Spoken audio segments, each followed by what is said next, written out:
يعني الحمار والرزق رجعوا لاصحابه. ايه والطنبر عقيد والطنبر كمان رجع. لك اذا كنت بالمرستان شلون عرفت؟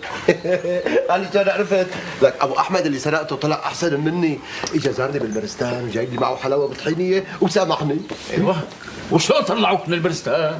تعال اقول لك عقيد، تعال اقول لك كتبوا فيني محضر اني انا واحد مالي مأذي واعطوني شهاده جنان وفلتوني. لطيف على الريحه يا لطيف. لك امتى ولك متحمي؟ من امتى يعني عقيد؟ صار لي سنه. قوم شوف لك حمامك حت عنك الكمخ. قوم. ايه شو بك ابن خالتي؟ الله يسامحك. قال انا كمان ما معك مصاري ما؟ والله ما معي، انك لي الله وكيلك يا عقيد ما معي شيء. سي وينها؟ ايه هاي المصاري مو شهده ها؟ لا بدك ترجعها ويجي لك فوق رقبتها. لك روح الله يوفقك يا عقيد ويعطيك ليرضيك بجاه سيد الحبيب المصطفى يا رب. شكرا يا خال، تسلم يا خال.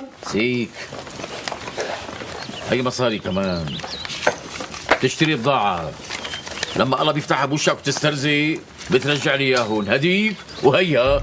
لك روح الله يوفقك يا عقيد، والله فضلت على راسي. عقيد وين بدك يعني اشتغل؟